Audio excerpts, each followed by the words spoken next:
The Rada Končar company in Skopje. Transformers from virtually all Balkan countries are reconditioned here, during the course of which PCB contaminated oil accrues. What happens to this oil?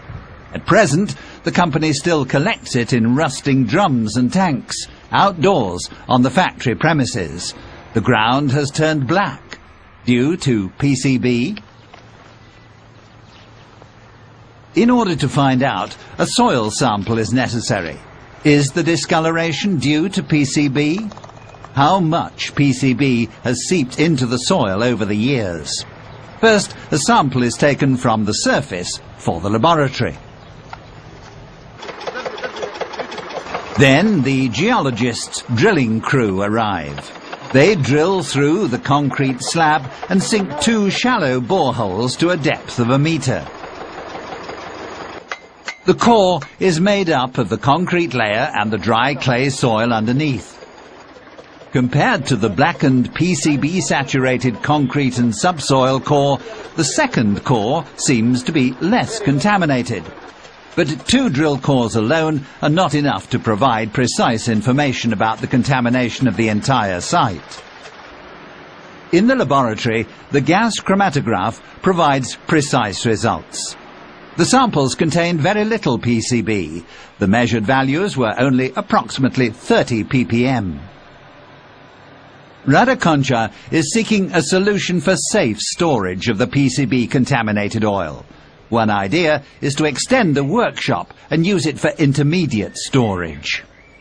Zato u posebno vreme ne samo što gi tretirаме transformatorите, odnosno That's why GTZ and NVO are planning and constructing a storage depot in which it'll be possible to safeguard transformer oil which has come into contact with PCB.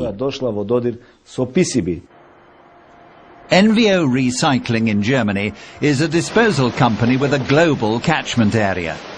Transformers are shipped here from the Balkans, from Greece and Turkey, from South America and even from Southeast Asia. Operating in 3 shifts around the clock, the company adheres to the most stringent security standards.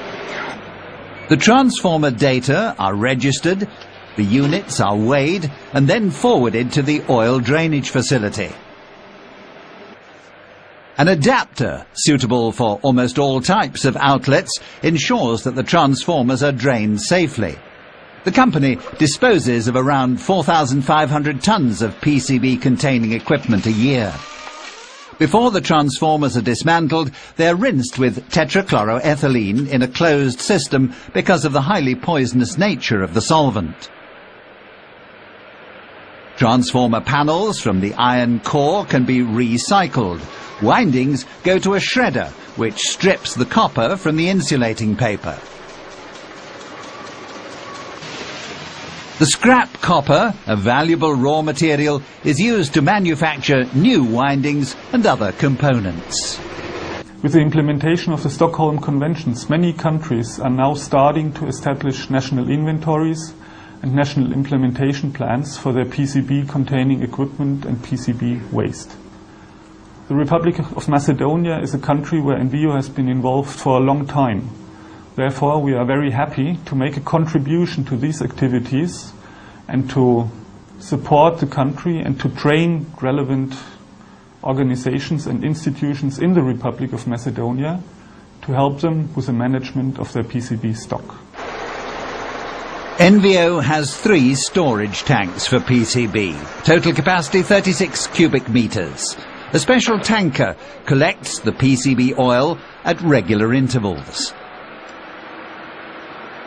The oil is pumped into the tanker through a boom hose. Each load weighs roughly 19 tons.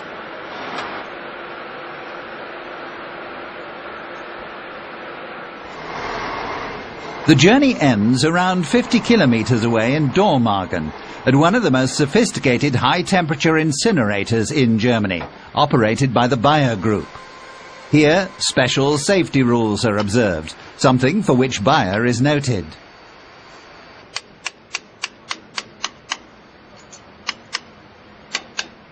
After connecting the pressure hose, a sample is taken for the laboratory.